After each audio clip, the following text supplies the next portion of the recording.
Let's talk about bad fat and how consumption of large amount of bad fat can contribute to breast cancer formation.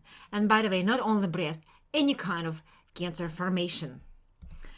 By this time, you're already familiar with my course on Udemy platform called Food is Your Best Medicine, where I explain in great details what that means, good and bad fat, and how eating ratio of good fat about 70% and bad 30% will contribute to structural and the nice cell membrane. Once when you violate this ratio, 70 of good and 30 is bad, then the cell membrane is not that nice and it may contribute to cancer formation. Let's review how it could happen. So I already pre-drew for us picture of digestive tract.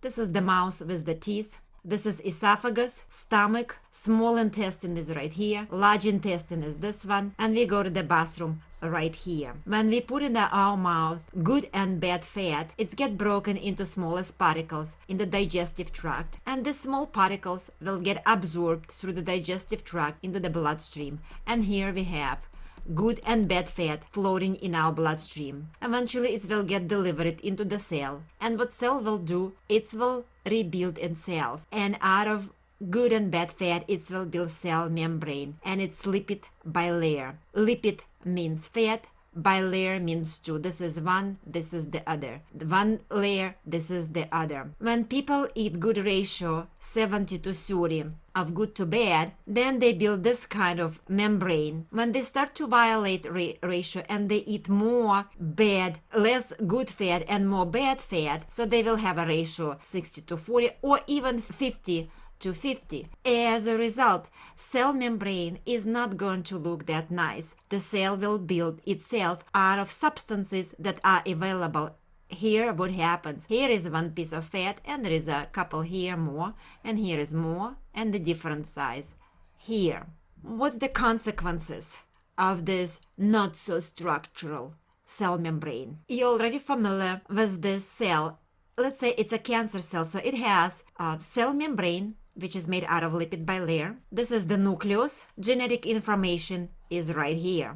It's a DNA. You can recall that on the surface of the cell, we have different receptors. This is receptors IGF, one insulin growth factor receptor. This receptor is for hormones such as estrogen, progesterone, and this is for growth hormone receptor. When hormones or insulin will sit on the surface of the receptor, they will send the signal into the nucleus, into our DNA, telling start to grow and start to reproduce. And that's how it's worked in a healthy cell. So this is our cell, healthy lipid bilayer. It looks like that. However, if you violate the ratio, what happens, you start to build the cell out of the substances that are available, and you can appreciate how different the cell membrane is look like now. As a result, the cell membrane may press on this receptor. As a result, receptor become distorted and get stuck in position on, meaning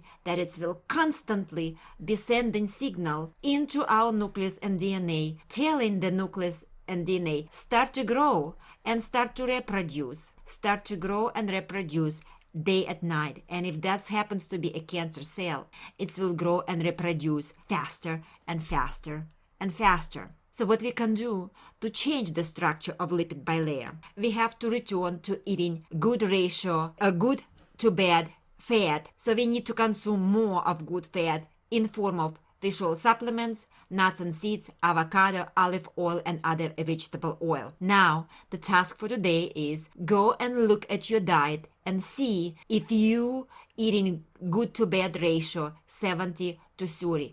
If not, start to think about supplements and consuming all these foods. That's it for today. See you in the next lecture.